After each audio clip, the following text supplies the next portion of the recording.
Para wargi anu mulia, mangga ayeuna waktosna ngabandungan pidangan carita Sunda dina judul Jaka Lalana.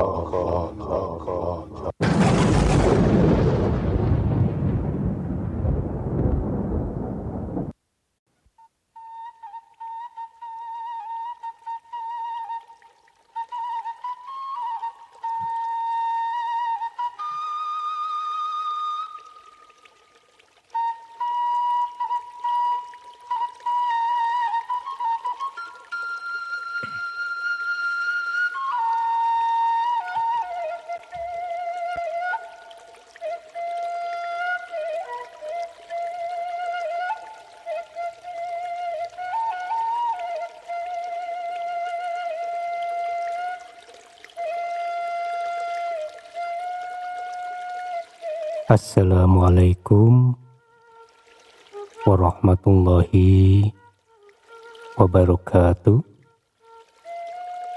Bismillahirrahmanirrahim. Rabbi shrah li sadri wa yassir li amri wahlul 'uqdatam min lisani yafqahu qawli.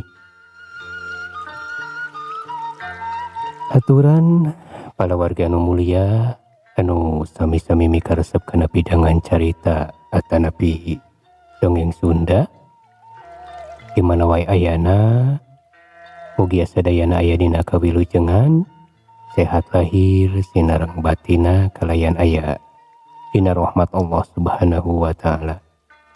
Amin ya rabbal alamin.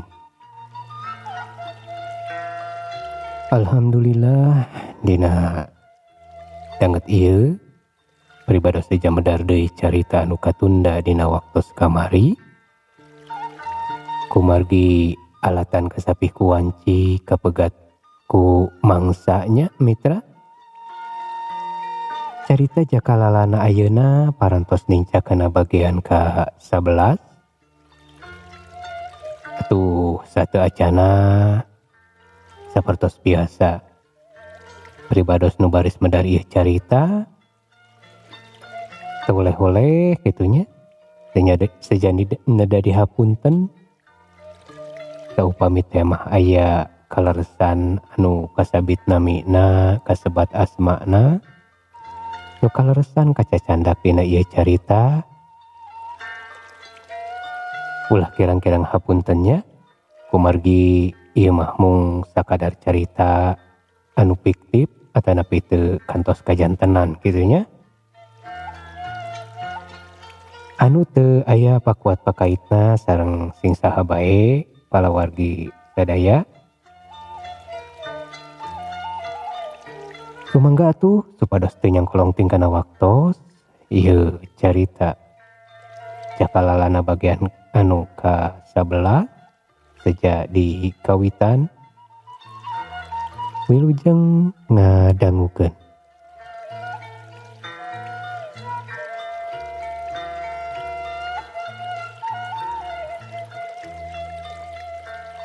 Pikeun saliwat mah ceuk saha we eta putri rancuni teh hiji siluman beungis anu sok jadi ulon-ulon pangacau.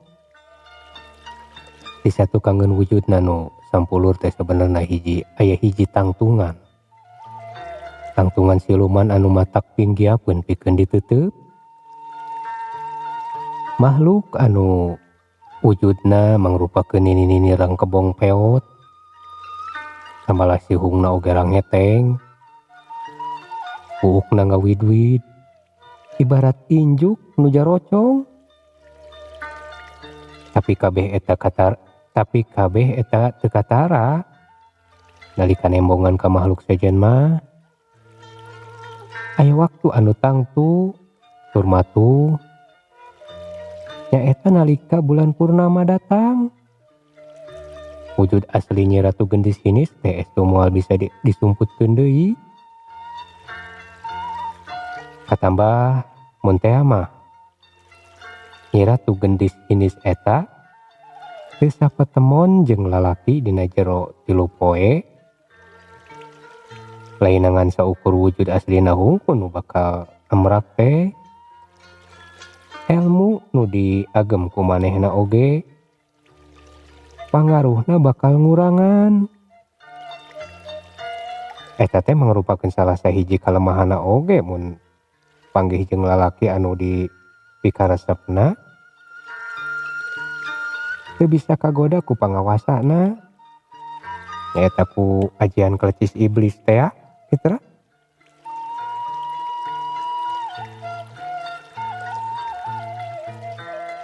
Dina kaayaan harita di palataran karaton nagara Kalagrahan nu keur dipake ngumpul ku Nyi Ratu Gendis Winis katut para penggawana, ngadadak aya angin lilimungan. Sorana mani awor, nebak tatangkalan di eta wewengkon. Disusul pusing barasatna kilat, nyamperan wewangunan nu dipake ngumpul para punggawa nu hempak marbayaksa, buludug jeung jelegur. Kaayaan di eta wewengkon karaton mungguh matak ngabalukarkeun ngaburiakna para punggawa, lalumpatan nyalametkeun dirina masing-masing. Tepuguh tihang-tihang di eta wewengkon teh patinggala beruruntu. Nyai Ratu Gendis Winis oge nu harita sarua ngarasa reuwas.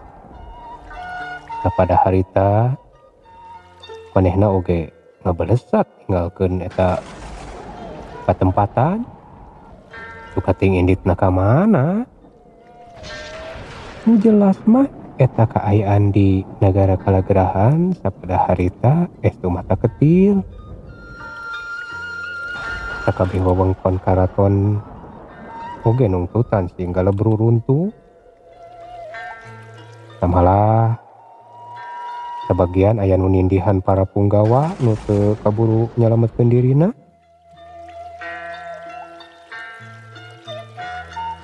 Nagara Kalagrahan anu sasat salila ieu teh dipake mapeg balat pikeun ngumpulkeun segala rupa bentuk kekuatan nu dipake ngalancarkeun segala rupa nafsu Nyi Ratu Gendis Winis. Tetela teu ngadeg lila. Teu sakara-kara eta nagara ngankur dina waktu sapotea pisan hancur ngagebruk. Atuh para punggawana anu salila ieu jadi nyasasat jadi ingon-ingon gitu teh, ingon-ingon teh meureunnan kumaha nya biasa disebutkeun cocooan gitu keur ngalampiaskeun nafsuna Nyi Ratu Gendis Winis. Oke jadi bebenteng nagara anyar eta nagara Kalagrahan teh ya tu dijadikeun tangeuhan satadina mah. Ayeuna Mancawura kalalabur ari anu hasil nyalametkeun dirina mah pating baretek eta oge lalumpatan ka sababaraha madhab. Nu ka kaler, nu ka kidul, nu ka kulon oge kawetan. Salarea estu aya nu jelas tujuanana. Da sasat mangkeluk hianat hungkul punggawa di nagara Kalagrahan mah.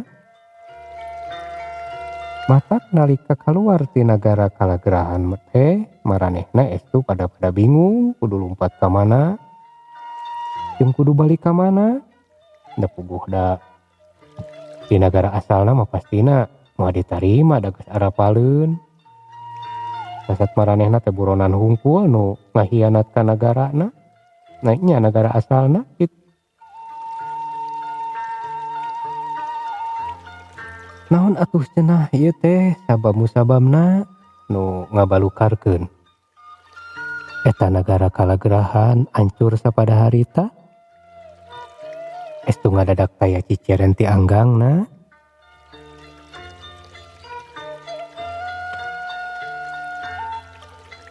Tangtos kapayun bakal kaguarnya Mitra.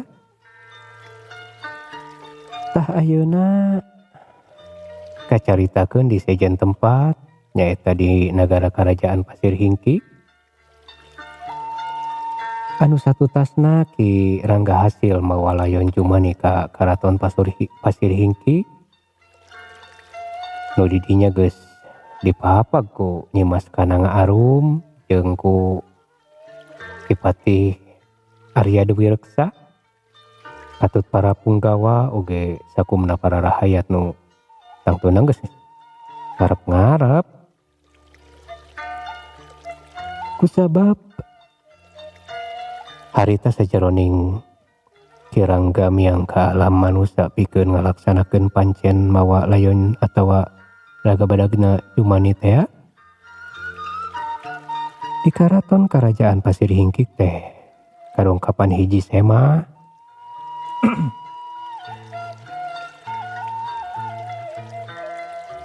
kadongkapan hiji sema anu sabenerna mah teu disangka teh anggangna nyaeta harita teh Nyimas Kananga Arum kadongkapan nu janten carogena nu tayalian Bapak Jumani teh nu katelah Raden Maulana. Sok sanajan sumpingna Raden Maulana teh teu ngajirim teu nembongan ka Nyimas Kananga Arum teh, tapi atra nyuara netelakeun anjeunna maparinan hiji warta oge ngajelaskeun ngeunaan perkara anu aya pakuat pakaitna jeung kaayaan putrana nyaeta Jumani nu sasat bakal jadi raja ngagantikeun posisi nu jadi akina oge bakal ngajait darajat nu jadi indungna oge. Kaasup sakumna rahayat Pasir Hingki we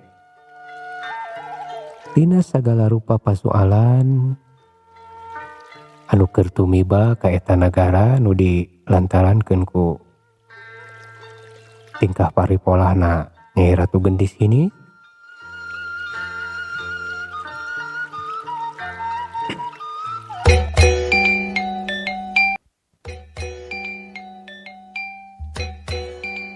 Urang ngaso heula mitra ngosoknya mohon. Urang ngaleut heula kopi supados teu sarak teuing geus wonten aya nya mohon. Mangga atuh sapertos biasa dina sesi ngaso ieu pribados saja nepangan wargi-wargi anu parantos satia kitunya satia satuhu pabandungan kana pedaran ieu carita anu seja manco dina ieu channel boh anu parantos lebet ngalangkungan kolom komentarnya oge kanu parantos japri kana ngalangkungan WA pribadosnya.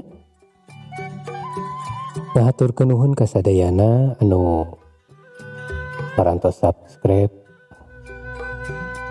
eta teh mangrupikeun pangrojong kangge pribados anu seja nambihan semangat kitunya atuh nuhun ka sadayana dina pangrojong kana pangrojongna.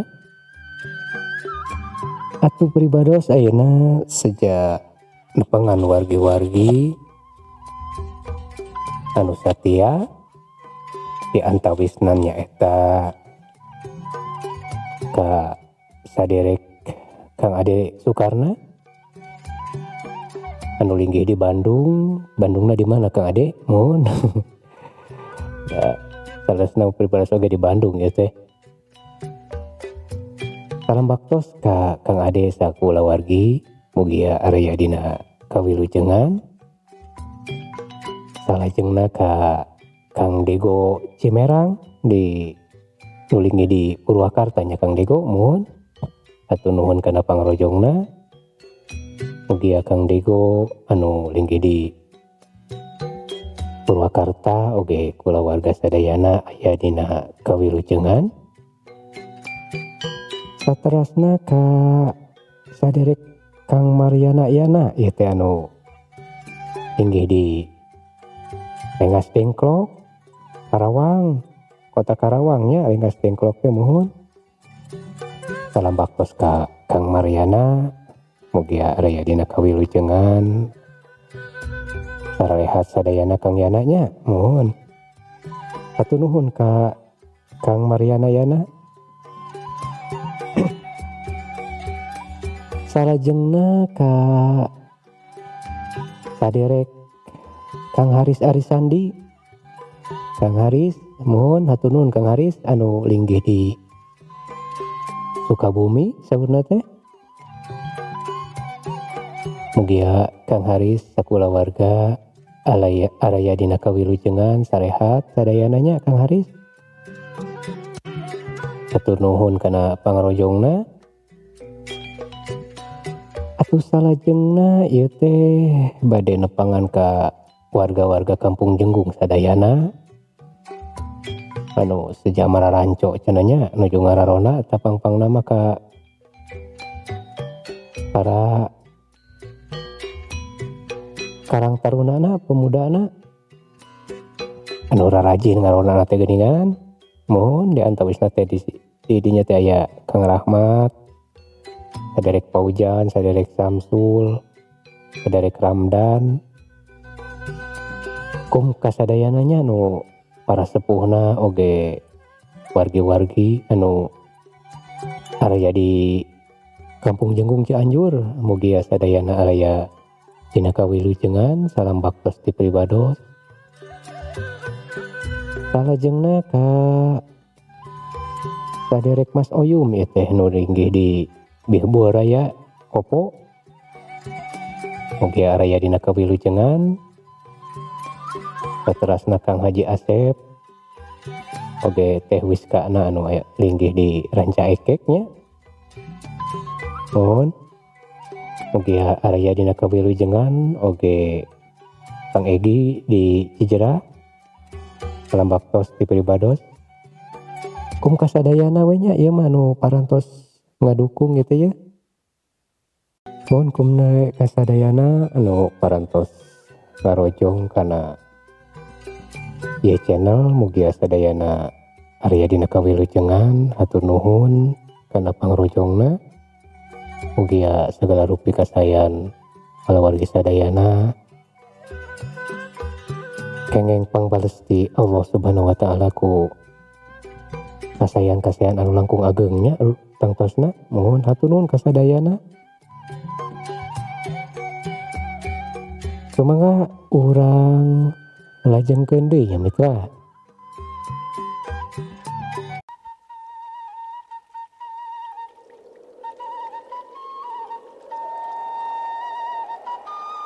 Nyai bojo akang saperkara kaula datang ieu anu seja yang tadi hampura ka anjeun anu jadi bojo anu tangtuna meureun ngarasa kita melarkeun kudu jadi salaki ulah kirang-kirang ngahapura nya Nyai. Cek eta sora nu netelakeun carogena Dimas kana ngaarum eta Raden Maulana minangka bubukaning uluk salam kanu janten garwana nu harita anik perek deku sabari tungkul ti jauh ti Sukma Jumani nu masih ngaringkuk dina porsi panjang nu dibungkus ku ulu 12 hejo teh. Nuti barang jol oge Jumani teh angger can bisa diajak cumarita alatan can disampurnakeun lelembutanana bisa gigireunana teh jauh ti eta kursi oge katara Arya Dewi Reksa keur meneko sila sasat menang pancen pikeun ngajaga Sukmana Jumani nu ditinggalkeun ku Kirangga miang ka alam manusia. Pikeun nyobananan pancen teu nyimas kana ngaarum nya mawa ajon Jumani teh.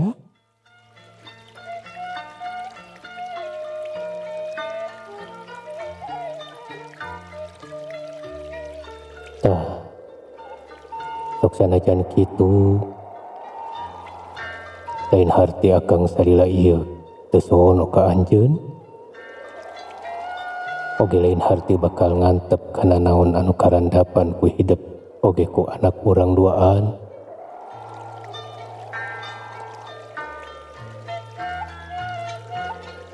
Imalan kakang dina perkawis ieu mah urang silih maklum henteu termaos kaula ditamelarkeun ku salira kakang. Kapuk urang dua teh beda alam yang beda kaayaan. Musawar sabagian katerangan mah pan urang duaan teh sasat ngarampak kana aturan nu geus ditangtukeun.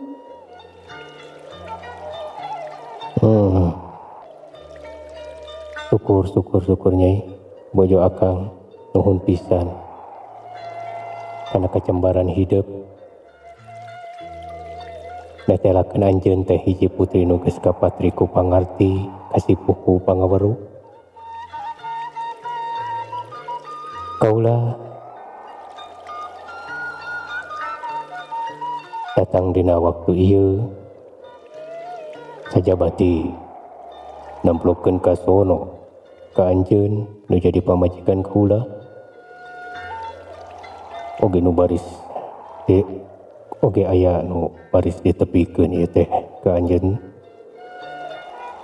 Tangtu ieu teh lain saolah dek ngabejaan bulu tuur ceuk paribasana, tapi dina waktu ieu pisan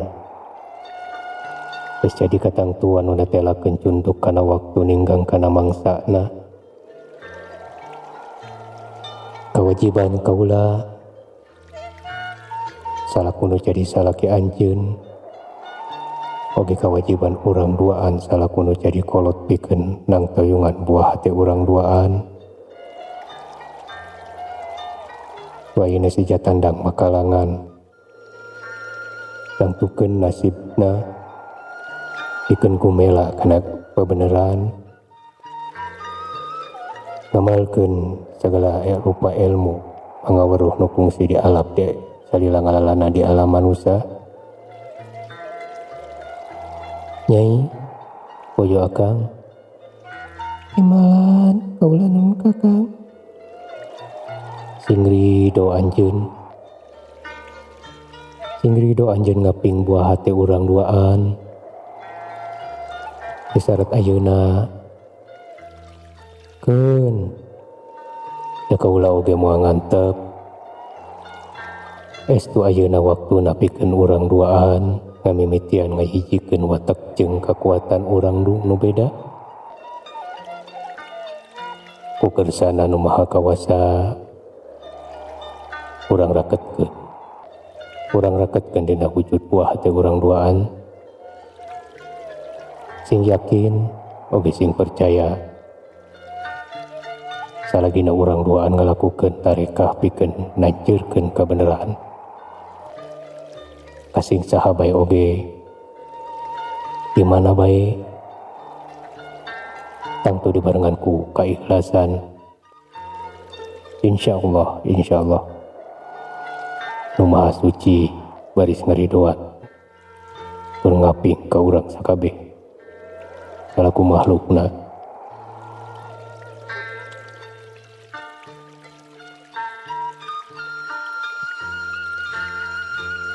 Saur Raden Maulana nu nyuara tanpa jirim kanyemas kana ngaarum. anu harita masihkan hani prek deku ngabandungan kalayan daria nyimas kana ngaarum sabenerna mah geus boga gambaran ti hanggangna anu netelakeun putra mahkota nu baris diistrenan di Nagara Pasir Hingkik teh tayalian ti buah hatena sareng Raden Maulana jelas apal kudu kumaha tarekahna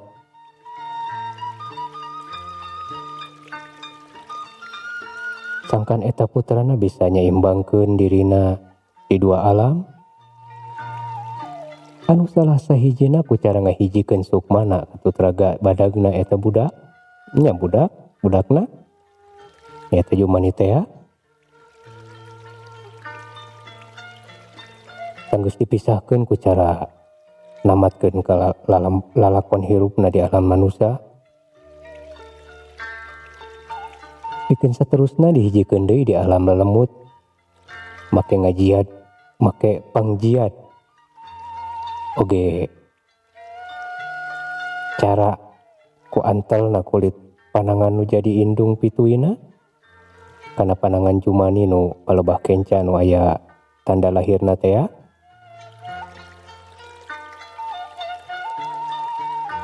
panangan kenca nyimas kanang arum teh kudu ngaragap panangan raga badagna Jumani sedengkeun panangan katuhuna dianggo ngaragap tanda lahir nu aya dina panangan waruga sukma Jumani nu sasat papisah teh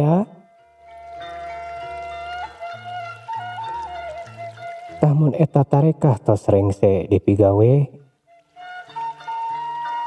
antukna bakal ngahijikeun deui antara layon atawa raga badagna Jumani jeung sukmana Jumani nu teu kudu nungguan lila oge eta tarekah teh bakal ngahijikeun dua kekuatan anu pawara rongkaahna samalah